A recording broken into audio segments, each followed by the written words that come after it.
Hey guys, welcome back to my channel Bansal biology. आज का जो वीडियो है इसमें हम देखने वाले हैं sea urchin fertilisation, that is sea urchin external fertilisation. External fertilisation का मतलब क्या होता है कि जो फर्टिलाइजेशन है वो फीमेल की बॉडी में ना होकर एक्सटर्नली हो रही है, यानी कि एनवायरनमेंट में हो रही है। तो इस कंडीशन में क्या होता है, जब हम एक्सटर्नल फर्टिलाइजेशन की बात करते हैं तो उस कंडीशन में जो एग है वो ले कर दिए जाते हैं फीमेल के द्वारा, और उसी के साथ साथ जो मेल है वो क्या करता है, वो स्पर्म्स को रिलीज कर देता है। ये क्या कर देता है, रिलीज कर देता है। और ये दोनों की दोनों चीजें सी अर्चिन कहाँ पे रिलीज कर देता है, सी वाटर में रिलीज कर देता है। ठीक है, इन्होंने रिलीज कर दिया, वाटर में एक्सटर्नल फर्टिलाइजेशन होनी है। अब सबसे बड़ा जो यहाँ पे मुद्दा आता है वो ये आता है कि इस जो स्पर्म और ये जो एग है ये क्रॉस प्रॉक्सिमिटी में होने चाहिए, क्योंकि आपको नहीं पता कि मेल ने कहाँ पे स्पर्म रिलीज किया है, फीमेल ने कहाँ पे एग रिलीज किया, तो बहुत दूर प्रेजेंट हो सकते हैं। तो उनको सबसे पहले तो क्रॉस प्रॉक्सिमिटी में आना पड़ेगा। इसीलिए जो सबसे पहला स्टेप होता है सी अर्चिन के फर्टिलाइजेशन का वो होता है स्पर्म अट्रैक्शन। सबसे पहले यहाँ पे स्पर्म अट्रैक्शन करना पड़ता है। अब यहाँ पर ये जो स्पर्म अट्रैक्शन होता है, सबसे बड़ी बात है कि स्पीशीज स्पेसिफिक होता है। स्पीशीज स्पेसिफिक का मतलब है कि अगर सी अर्चिन की बहुत सारी स्पीशीज है तो हर स्पीशीज का स्पेसिफिक मॉलिक्यूल होता है जो अट्रैक्शन में काम करता है। और अट्रैक्शन होता है कैसे, कीमोटेक्सिस की वजह से होता है। यहाँ पर जो मूवमेंट हो रहा है, स्पर्म जो है वो टुवर्ड्स एग मूव करता है, तो कीमोटेक्सिस की वजह से मूव करता है, यानी कि किसी केमिकल की वजह से मूव करता है। कहने का क्या मतलब है, जैसे कि अगर मैंने कहा इस तरीके से मेरे पास ये एग है सी अर्चिन का, तो इस सी अर्चिन के एग के पास एक प्रेजेंट होता है कोट जिसका नाम होता है जेली कोट, या फिर हम बोल सकते हैं एग जेली इसके पास प्रेजेंट होती है। तो एग जेली यहाँ पर एक पेप्टाइड को रिलीज करती है जिसका नाम होता है रीसेक्ट। इसका काम होता है रीसेक्ट का कि अट्रैक्ट करे स्पर्म को, यानी कि कीमोटेक्सिस करे और कहाँ पे लेकर जाए, उसको एग की तरफ लेकर जाए।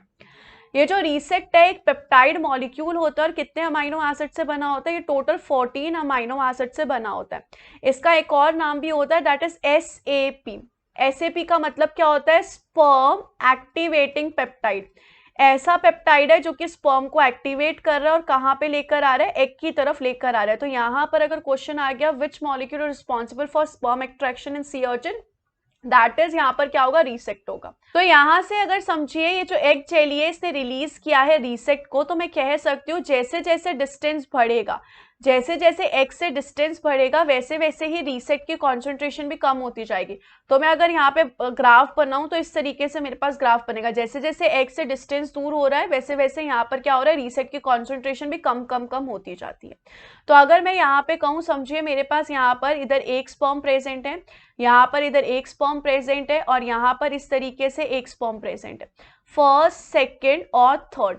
तो यहाँ पर ऑब्वियस सी बात होगी, जो फर्स्ट वाला है उसको सबसे ज्यादा रीसेक्ट मिल रहा होगा, फिर सेकेंड वाले को, और फिर थर्ड वाले को। इस तरीके से यहाँ पर ये कहानी चलेगी। अब अगर हम यहाँ पर बात करें सी अर्चिन के स्पर्म की, तो सी अर्चिन में जो स्पर्म है उसको मोबिलिटी, यानी कि वो कब मूव कर सकता है, मोबिलिटी उसको आफ्टर स्पॉनिंग मिलती है। आफ्टर स्पॉनिंग यानी कि वंस वो ले हो गया है ना, उसी के बाद वो मोबाइल होता है, उसके बाद वो मूव कर सकता है। ऐसा क्यों, क्योंकि जो सी का pH होता है वो होता है 7.6, जो कि इसके लिए परफेक्ट है मोबाइल होने के लिए। तो स्पर्म जो है सी अर्चिन का वो मोबिलिटी तभी गेन करता है जब वो एक बार रिलीज हो चुका है। अब हम यहाँ पर देखते हैं कि जो ये रीसेक्ट है ये ऐसा क्या करता है जिसकी वजह से स्पर्म जो है वो अट्रैक्ट हो जाता है एग के पास। तो यहाँ पर समझे इस तरीके से ये प्रेजेंट है स्पर्म। सबसे पहले अगर हम यहाँ पे देखें तो इसके पास एक प्रेजेंट होता है रिसेप्टर मॉलिक्यूल, जो कि क्या करने वाला है, रीसेक्ट को रिसीव करेगा। इसका नाम होता है RGC। शॉर्ट में अगर लॉन्ग में अगर बोला जाए तो that is receptor guanylyl cyclase. Guanylyl cyclase नाम से पता चल रहा है एंजाइम है। यहाँ पर क्या होगा, इस पे आके बाइंड करता है रीसेक्ट। एक बार इससे आके अगर बाइंड हो गया रीसेक्ट, तो ये RGC क्या करता है, ये GTP नामक मॉलिक्यूल को CGMP में कन्वर्ट कर देता है। तो यहाँ पर धीरे धीरे धीरे इस स्पर्म में CGMP का अमाउंट इंक्रीज होने लगेगा। एक बार यहाँ पर CGMP का अमाउंट इंक्रीज होने लग गया ना, तो यहाँ पर ये जो टेल है इसके ऊपर एक चैनल प्रेजेंट होता है। This channel is CGMP gated calcium channel, यानी कि यहाँ पर जब CGMP इस चैनल से आके बाइंड होगा तभी ये चैनल ओपन होगा। तो यहाँ पर अगर ये चैनल ओपन हो गया तो बाहर से दैट इज समुद्र से कैल्शियम जो है वो अंदर आएंगे, कैल्शियम अंदर आएंगे।